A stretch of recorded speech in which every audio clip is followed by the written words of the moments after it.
Obrigado, senhor presidente, senhores vereadores, senhoras vereadoras, senhores e senhoras.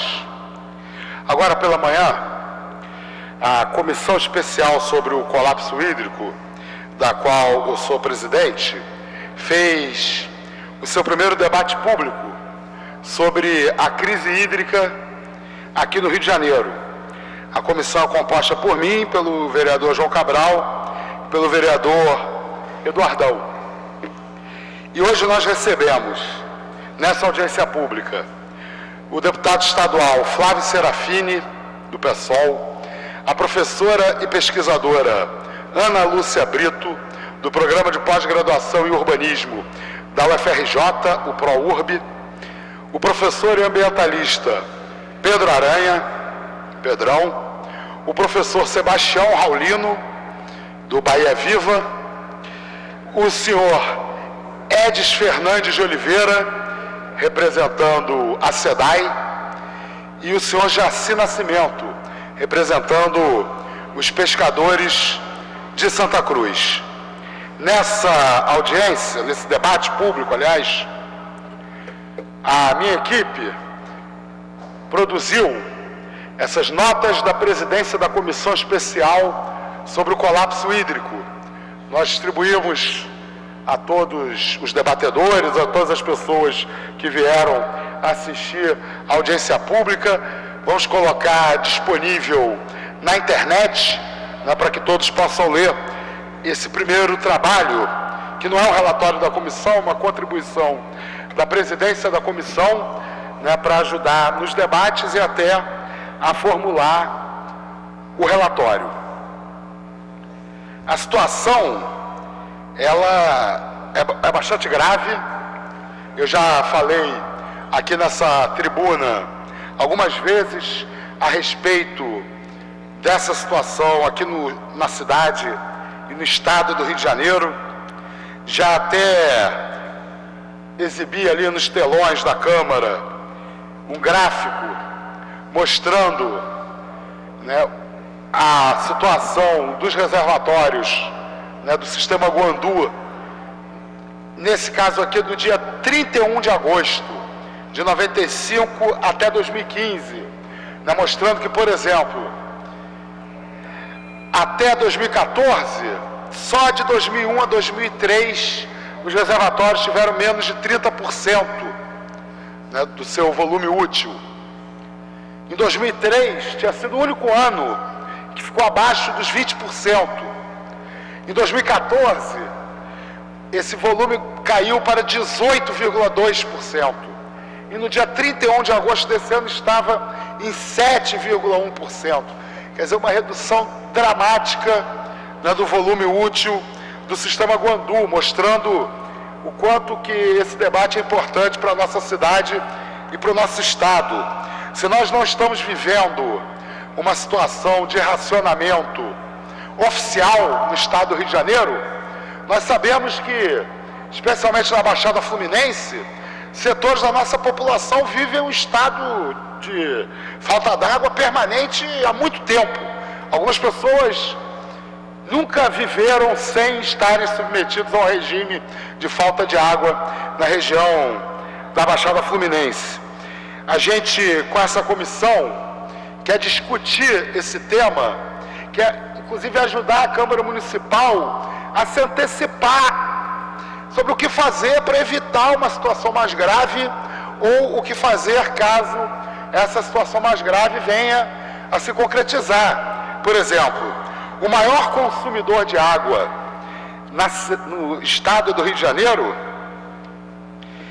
é a indústria, que consome 43% da água do nosso estado.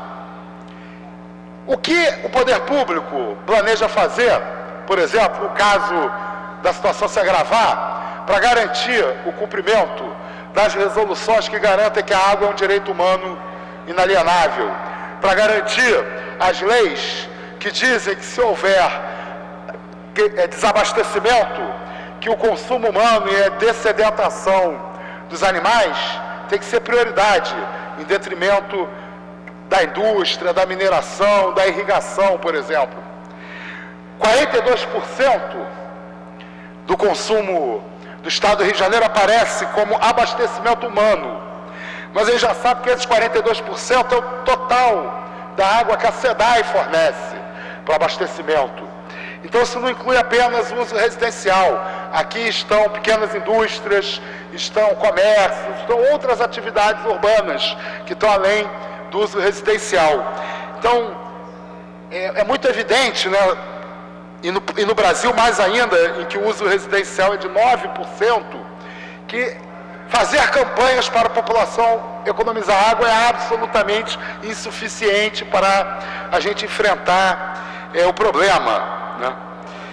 A gente quer discutir, e começamos a discutir no debate de hoje, a privatização do abastecimento de água na AP5 e que a Prefeitura pretende expandir para a AP4.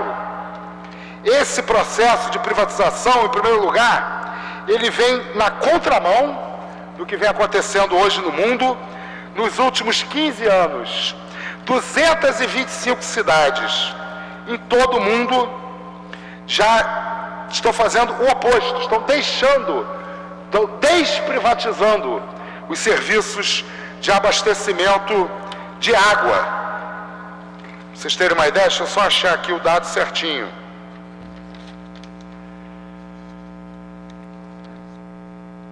São 225 cidades, 235 cidades em 15 anos que estão desprivatizando a água. Essas cidades atendem a 106 milhões de pessoas pelo planeta. Grandes capitais como Berlim, Paris, Kuala Lumpur e Buenos Aires estão municipalizando o serviço de águas que tinha sido privatizado no passado.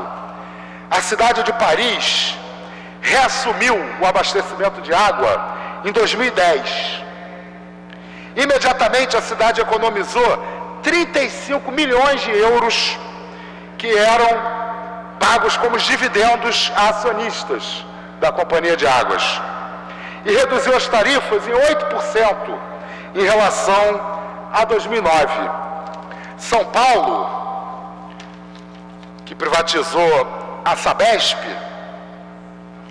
vejam só, hoje a Sabesp está entre as 20 empresas mais rentáveis do Brasil. Entre as 20 mais rentáveis. O lucro foi de 10 bilhões de reais nos últimos 7 anos. E desse montante foi distribuído 3,4 bilhões para os seus acionistas. Inclusive, a Sabesp distribuiu para os seus acionistas 48% a mais do que o mínimo legal que deveria ter distribuído. Quer dizer, é uma empresa altamente lucrativa e que distribui, né, os dividendos para os seus acionistas com uma generosidade difícil de encontrar em outras empresas. Então, a gente vê nesse debate do colapso hídrico, acho que a gente precisa fazer essa discussão em escalas. Então nós temos o problema em escala global, que tem a ver com o aquecimento do planeta. O aquecimento do planeta, ele provoca o aquecimento da atmosfera, e quando a atmosfera se expande, a gente aprende isso na física básica no colégio, né? Quando os corpos esquentam, eles se expandem. A atmosfera, quando ela se expande, ela aumenta a capacidade de saturação das nuvens. Então, para chover, precisa de mais umidade do que sem o aquecimento. Isso faz com que chova menos e que quando as chuvas caem, que elas sejam mais fortes, mais torrenciais. Nesse debate do colapso hídrico, a gente tem que pensar na escala nacional. Nós temos hoje gravíssimos problemas no Brasil em função do desmatamento da Mata Atlântica, do desmatamento do Cerrado para a plantação de soja e para a criação de gado, e do desmatamento da Amazônia também por conta da soja, do gado e das madeireiras. Não existe água sem floresta. A redução das florestas brasileiras estão também contribuindo para o colapso hídrico.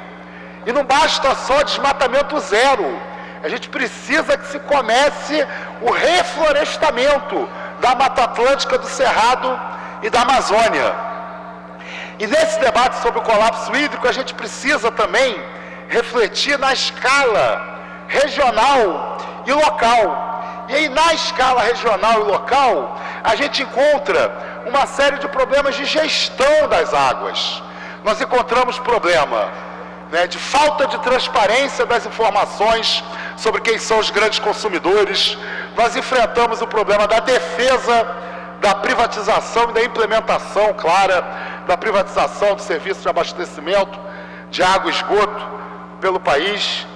A gente enfrenta problemas de gestão mesmo de reservatórios, de falta de investimentos, enfrenta problema de desperdício. Enquanto a cidade de Nova York desperdiça 10% da água tratada, a cidade do Rio de Janeiro desperdiça mais de 30% segundo a conta da SEDAI e mais de 50% segundo a conta de outras pessoas. Então esse é um problema gravíssimo. Eu acho que a Câmara Municipal, através da Comissão Especial do Colapso Hídrico, tem a oportunidade de se antecipar a esse problema. Quer dizer, se antecipar não, porque o problema já vem acontecendo há muito tempo, mas se antecipar a uma crise grave de desabastecimento que pode atingir a região metropolitana do Rio de Janeiro nos próximos anos. Só para encerrar, para continuar o debate, não por iniciativa da comissão, mas por iniciativa do meu mandato, no próximo dia 7 de outubro, às 18h30, nós vamos exibir o filme A Lei da Água, do André Delia. A exibição desse filme vai ser seguida de debate com técnicos, com ambientalistas que discutem a questão da água. Ele vai acontecer no dia 7 de outubro, a partir das 18h30, no Espaço Plínio, que fica na rua Joaquim Silva, 130, na Lapa. Muito obrigado pela atenção.